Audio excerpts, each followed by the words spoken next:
کہ خودی کا کانسیپٹ یہ انسان میں نیا نہیں ہے، یہ پرانا کانسیپٹ ہے۔ ہاں، اس پہ جو کمپیریٹیو انالیسز ہیں وہ اگر آپ دیکھنا چاہتے ہیں کہ اگر اس کو ہم سم اپ کریں تو وہ ہمیں اقبال ورسز نیٹشے ہمیں مل سکتے ہیں۔ اقبال کا تصور خودی اور نیٹشے کا تصور اوبرمنش۔ دونوں میں فرق کیا ہے؟ وہ اتنا ہی فرق ہے جتنا اسینشلزم اور ایگزسٹینشلزم میں ہے۔ اسینشلزم کیا ہے؟ اسینشلزم ہے کہ آپ کے وجود کا مقصد آپ کے وجود سے پہلے ہے، اور ایگزسٹینشلزم یہ ہے کہ آپ کا وجود پہلے آتا ہے، مقصد جو مرضی آپ چن لو، جو مرضی کرو۔ پوری ویسٹرن جتنی بھی سیکولرائزیشن کا آئیڈیا ہے، لبرلزم کا آئیڈیا ہے، انڈیویجولزم کا آئیڈیا ہے، وہ ایگزسٹینشلزم پہ کھڑا ہے کہ میری زندگی میری مرضی، میں جو مرضی کروں، میں اپنا مقصد طے کروں۔ اور قرآن کیا کہتا ہے؟ سورہ مومنون آخری آیات، ایک آیت، دو ریٹوریکل کوسچنز کہ کیا تم یہ سمجھتے ہو کہ تمہیں بغیر مقصد کے بنایا گیا، اور یہ کہ تم نے لوٹ کے میری طرف نہیں آنا۔ ریٹوریکل کوسچنز یاد رکھیں، ریٹوریکل کوسچن نہیں ہوتا، ریٹوریکل کوسچن اصل میں اسٹیٹمنٹ ہوتی ہے جسے سوال کی صورت میں فریم کیا جاتا ہے کہ سننے والے کو سوچنے کا موقع مل جائے، وہ سوچے کہ کیا واقعی مجھے بغیر مقصد کے پیدا کیا ہے۔ تو اقبال کی خودی ہے اسینشلزم پہ، نیٹشے کی خودی ہے ایگزسٹینشلزم پہ۔ ایگزسٹینشلزم نے آپ کے سامنے رول ماڈلز کھڑے کیے ہیں۔ کون؟ یہ جو ہمارے مارول کے ہیرو ہیں، ایکچولی یہ اوبرمنش یا اوورمین نیٹشے کا جو کانسیپٹ تھا، یہ اس کی ایک مٹیریلسٹک انٹرپریٹیشن ہے۔ ایون ڈی سی کے بھی، جیسے سپر مین یا آئرن مین، اب اس میں ڈی سی اور مارول میں دونوں کی بات کر رہا ہوں، ان لوگوں کے کیا فیچرز ہیں؟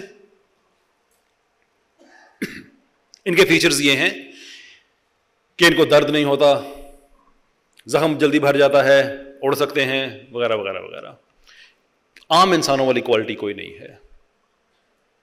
اب یہ بڑے مزے کی بات ہے، سپر مین کے فیچرز مجھے دے دو تو میں بھی سپر مین بن جاؤں گا۔ سپر مین میں کیا خاص بات ہے؟ بھائی کیپٹن امریکہ کے فیچرز مجھے دے دو، میں بھی بن جاؤں گا کیپٹن پاکستان، کیا خاص بات ہے اس میں؟ بھائی وہ فیچرز ہیں نا، لگا دو کسی میں بھی۔ یہ ہے ایگزسٹینشلسٹ رول ماڈل۔ اور جو اسینشلسٹ رول ماڈل ہیں وہ بتاتے ہیں کہ اگلا قدم آپ نے کیسے لینا ہے، مصنوعی فیچر ساتھ لگا کے نہیں، تپتی ہوئی ریت پہ، تپتے ہوئے پتھر پہ غلام ہو کے، بلال تمہارا نام ہے، اوپر سے مار رہے ہیں اور کہہ رہے ہیں کہ اب کرو انکار، تو آگے سے کہتے ہیں احدن احد۔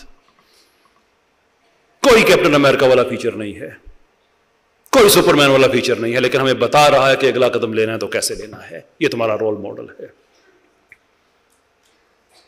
رول ماڈل ہے کہ فائنینشل اعتبار سے جو بدترین طبقہ ہے، یعنی کہ پسا ہوا طبقہ، کہ جناب رسالت آپ صلی اللہ علیہ وسلم کے ساتھ کچھ صحابہ تھے جو ویل آف تھے، جیسے حضرت ابوبکر صدیق رضی اللہ عنہ ہو گئے، لیکن وہ بھی سوشلی اتنے کمزور کر دیے گئے کہ ان کو ہجرت کرنی پڑی۔ طاقتور بندہ ہجرت نہیں کرتا، اپنے شہر میں رک کے دکھاتا ہے کہ جو بگاڑنا ہے بگاڑ لو، نہیں، مجبور کیا گیا، چرواہوں کو مجبور کیا گیا، غلاموں کو مجبور کیا گیا، ایون جو دولت مند تھے ان کو مجبور کیا گیا کہ کرو ہجرت۔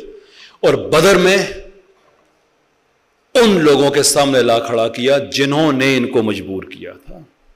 تو قدرت کیا دکھا رہی ہے کہ اگلا قدم اٹھانے والے اگر رول ماڈلز چاہیے تو وہ ہیں کہ جن کو مجبور کر کے شہر سے باہر نکال دیا جائے بغیر کسی فیچر کے، وہ پھر بھی اٹھ کے کھڑے ہوں اور بتائیں ہم نے اگلا قدم لینا ہے۔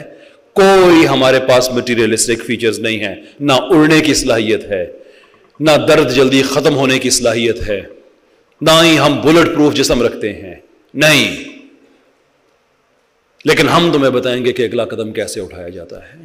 تو اگلا قدم اگر اٹھانا ہے تو اپنے رول ماڈلز طے کرنے کے وہ کون ہیں۔ رول ماڈل کی بڑی اہمیت ہوتی ہے سوسائٹی میں۔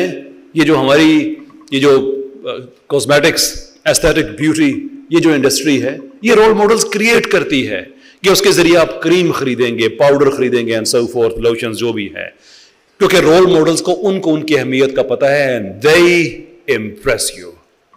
لیکن جس دن آپ کا رول ماڈل بن جاتا ہے وہ بلال جو تپتی ہوئی ریت میں گرم پتھر کے نیچے بھی رہ کے کہتا ہے کہ بھئی اللہ ایک ہے.